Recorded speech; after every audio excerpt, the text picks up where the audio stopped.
Cara, você falou esse negócio do que o City comprou os gols. A gente tá vendo desses movimentos acontecerem aqui no Brasil agora, né? E o Botafogo é o próximo, né? E o americano acabou de chegar, inclusive. Chegou, né? Recebido pela torcida do Crist... Não, o americano que é o dono do Crystal Palace, né? 18% do Crystal Palace. Tá. E, né, tá querendo investir no Botafogo e tal. Você que teve no Botafogo recentemente também, a gente vê que o Botafogo voltou agora e tal, mas ainda tem muitos problemas. Como é que você vê isso aqui no futebol brasileiro?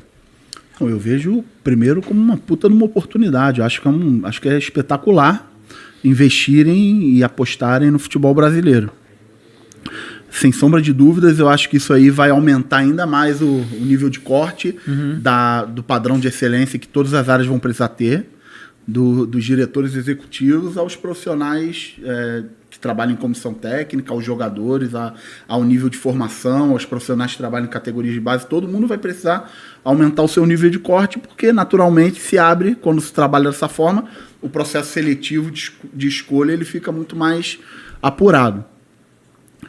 Eu tenho um pouco de dúvida num primeiro momento de que tipo de problema se pode ter, e ontem foi até um indicativo de algo que pode acontecer a curto prazo, que foi Fábio, né? A situação do Fábio, porque eu divido esse processo em dois momentos. Os clubes de massa e os clubes que não têm uma massa por trás.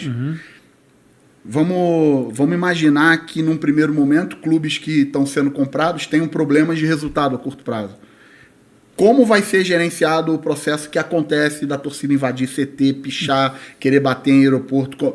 Como essas pessoas que gerenciam de uma forma profissional vão lidar com isso que acontece, que é cultural do futebol brasileiro e que já deveria ter acabado há muito tempo, mas é algo que é real. É algo que é real. Então, eu acredito que isso possa ser um problema a curto prazo. Mas acredito que passando disso... E também acredito num processo de polarização. Vamos fazer um exercício aqui de Campeonato Brasileiro de 2022, Série B. Se a gente fizer um exercício agora, nós três, nós temos 6 times que entram na Série B com obrigação de expectativa de subir. Vamos lá. Cruzeiro, Grêmio, Vasco, Bahia e Sport. 5 campeões brasileiros. Concorda? Sim. E equipes que já caem e são acostumadas a jogar Série A. A gente tem aí no meio desse caminho 3 a 4, vamos botar de 3 a 5, mas eu credencio 3 equipes que brigam ali no meio do caminho, que é Ponte Preta, Guarani e Chapecoense. Equipes que também têm tradição, equipes que também são acostumadas a jogar Série A. Mas essa Série B, a gente vai ter uma série de equipes que entram na Série B exclusivamente com o único objetivo de permanência. Isso na teoria. Novo Horizontino, Londrina, Ituano, Tombense. Olha quantas... Agora, se a gente for pegar como são geridos esses clubes, a organização, a lógica, são clubes que estão extremamente organizados. Então, não é fácil. A camisa, cada vez menos, vai fazer a diferença se os clubes não se organizarem. Faz sentido isso que eu estou falando para vocês? É a polarização da competição. E o mesmo parece que já está rolando assim devagarzinho esse lance da camisa e perdendo a sua potência. Vamos pensar na Série A. Se a gente fizer assim, um exercício em quem que a gente aposta que vai brigar na cabeça no Campeonato Brasileiro pelo nível de investimento e pelo histórico recente. Hoje só tem 3 times, cara. Flamengo, Palmeiras, Atlético Mineiro. Eu particularmente acredito que o Corinthians vai fazer um ano muito bom em 2022, porque o Corinthians passou um 2021 de sustentação. Sim. E eu acho que o Duílio e o Roberto, eles foram muito firmes. Sim, tá fazendo um time muito bom. De manutenção do trabalho do Silvinho, eles entendiam que aquele momento era um momento de transição, eles oportunizaram os jovens no primeiro momento, e jovens até que tinham passado na minha mão em base, depois eles reforçaram a equipe, então eu acredito muito que o Corinthians possa brigar em cima também. E a gente tem na Série A, na minha cabeça, 8 a 10 equipes que entram também com objetivo primário. Se o presidente precisasse publicamente falar assim, qual o teu objetivo na Série A? Com certeza ele colocaria ali publicamente. Permanecer na Série A. A gente tem Cuiabá, Goiás, Juventude, Atlético Goianiense, Coritiba, por aí vai. Pro Botafogo, né? Tem que se segurar aí, porque né? subiu da B. E a gente tem no meio disso tudo algumas equipes que são extremamente tradicionais, que têm as suas obrigações, mas que a gente num primeiro momento não credencia, que é Inter, que é São Paulo, que é Santos, que é Fluminense. Mas que podem brotar também. Claro. Então, isso é uma polarização. o campeonato ele está se encaixando em prateleiras. Não, e é loucura, você está falando tudo isso e tem o Red Bull Bragantino. Exatamente. É diferente de todas essas situações, né? Mas por que eu estou falando isso? Recentemente eu tive um papo com o Vojvoda, e desde que ele chegou aqui, a gente tem conversado muito. E a gente conversou sobre jogadores, a gente conversou sobre futebol de uma forma geral e tal, sobre o Campeonato Brasileiro de 2021. E ele me perguntou assim, na minha visão, qual seria o principal desafio dele permanecendo no Fortaleza em 2022.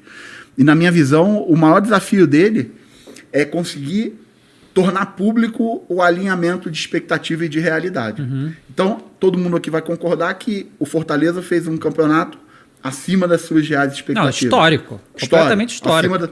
E como é que você vai a público, fala para o seu torcedor que o que aconteceu foi atípico, que o Fortaleza fez o campeonato acima da sua prateleira, que a real prateleira não é aquela, e que pode até fazer um campeonato ainda melhor, pode ganhar a Libertadores. Uhum. O que fez o Fortaleza realizar isso foi o mérito da direção, que fez boas escolhas, o mérito da comissão técnica e o trabalho dos jogadores na prática. Sim. Né? Mas é óbvio que pelo que se investiu e pela lógica do Campeonato Brasileiro, o Fortaleza teve acima da sua real prateleira. E como tornar isso público, alinhar a expectativa? É muito difícil. Muito difícil. Cara, você mexe com emoção. Teve um período no Campeonato Brasileiro do ano passado que eu acho que o Fortaleza ficou, 10 jogos sem ganhar. E tomou a goleada do Ceará, foi assim. E tinha gente já pedindo a cabeça do Vojvoda, sabe? É uma coisa assim que, gente, calma, né? O último campeonato antes desse, Fortaleza escapou do rebaixamento na última rodada. Uhum. Na última rodada. Exato. E aí no ano seguinte faz o campeonato desse cara. Exatamente. Então, é muito importante, eu conversei muito com ele, falei, eu não estou aí dentro, obviamente, mas você vai precisar encontrar uma forma de ter que alinhar essa expectativa com a realidade. Uhum. É se encaixar na real prateleira, né? Se encaixar na real prateleira. E isso não é fácil. Não. Tornar público isso, porque nenhum torcedor quer escutar difícil. a sua real prateleira, né? É verdade. Quem trabalha com emoção não quer escutar isso. E ao mesmo tempo, na hora que você fala isso, você está falando a verdade, mas você está mexendo com uma emoção perigosa. Sim. Né? Eu acho que assim, esse negócio existem muitas coisas técnicas que a maioria do torcedor não sabe e não liga, são as duas coisas dessa questão do SAF, né? Porque assim, o cara compra o clube, compra lá 90% do clube, se o clube tá sangrando dinheiro, né? A partir do momento que ele comprou, aquela dívida é dele, né? E assim, ele não quer, né? Um negócio desse. E assim, tem que fazer a análise completa da dívida, de quanto tá sangrando, se o clube tá no vermelho o tempo todo, vira a dívida dele, né? Então assim, em primeiro momento, provavelmente, essa galera aí, agora esse cara do Crystal Palace, então, que não tem nenhuma relação emocional com o futebol brasileiro assim, né? Vai ser, cara, se o time tiver que ser rebaixado para ajeitar as contas, provavelmente o cara vai fazer isso. Mas sabe? É por isso que eu dou um crédito, e pouca gente tem falado nisso, e é uma visão que eu tenho de quem está de dentro, eu dou um crédito muito grande à direção do Corinthians em 2021. Apesar do Corinthians não ter ganho o título, eles sustentaram na unha toda a pressão externa e não cederam à pressão externa, eles foram na convicção deles. E eu acho que 2022 vai ser um ano de colheita para o Corinthians. Também acho. Eu acho que vai ser um ano de colheita, porque é muito difícil. Se você não tem uma direção que consegue sustentar toda essa pressão que vem de fora para dentro, a gente também estava conversando ali antes de iniciar o programa.